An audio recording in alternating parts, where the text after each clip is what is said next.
মহাভারত। তুমি নিজের কেশ কেন খুলে রেখেছো পাঞ্চালী?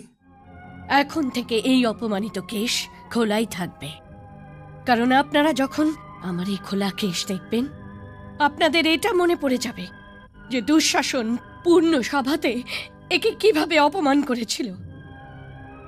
একে ভালো করে দেখুন সর্বশ্রেষ্ঠ ধনুর্ধর অর্জুন, একে ভালো করে দেখুন সর্বশ্রেষ্ঠ গদাধর ভীম। এই কেশ ততক্ষণ খোলা থাকবে যতক্ষণ না আপনাদের মধ্যে কেউ নিজের অঞ্জলি ভরে দুঃশাসনের ছাতির রক্ত এনে দিয়ে আমাকে বলবে যে পাঞ্চালী, এই নাও দুঃশাসনের ছাতির রক্ত, আর এটা দিয়ে কেশের অপমান ধুয়ে ফেল। ও তো অনুজ পাঞ্চালী, অনুজ, ওকে ক্ষমা করে দাও।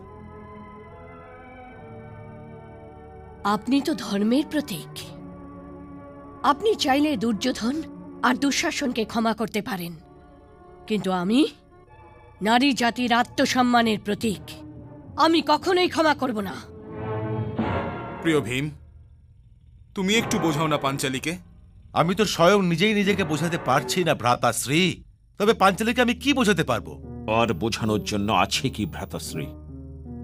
আমাদের মধ্যে কে পাঞ্চালীকে এটা বলবার সাহস করতে পারে যা কিছু হয়েছে ভুলে যাও? এটা ভুলে যাও যে দুঃশাসন তোমাকে চুলের মুঠি ধরে টানতে টানতে ভর্তি সবার মাঝে এনেছিল। এটা ভুলে যাও যে সুত পুত্র কর্ণ তোমাকে বেশ্যা বলেছিল। এটা ভুলে যাও যে দুর্যোধনের কথাতে দুঃশাসন তোমার বস্ত্র হরণ করেছিল। ক্ষমার কথা অনেক দূরে ভ্রাতাশ্রী, অনেক দূরে, কিন্তু স্বয়ং এই সব কিছু আপনি কি ভুলে যেতে পারবেন? বলুন ভ্রাতাশ্রী, অর্জুন, আপনি ভুলে যেতে পারবেন? ভ্রাতাশ্রীর সামনে উচ্চস্বরে কথা বলার শিক্ষা তোমায় কে দিয়েছে? তুমি এতটা যোগ্য কবে থেকে হয়ে গেলে যে ভ্রাতাশ্রীকে তুমি প্রশ্ন করছো? মহাবীরের পরিচয় হলো এটাই, যার সহন শক্তি অনেক বেশি হয়ে থাকে। তবে কৃপা করে আমার সামনে নিজের বীরত্বের প্রদর্শন করবেন না। আমি আপনাদের কাপুরুষ তো বলতে পারবো না, কিন্তু আমার জন্যে আপনাদের নিজেদের বীরত্ব প্রমাণ করতে হবে। আমার এই খোলা কেশ দেখুন, অথবা চোখ নামিয়ে নিন, কিংবা অঞ্জলি ভরে দুঃশাসনের ছাতির রক্ত নিয়ে আসুন।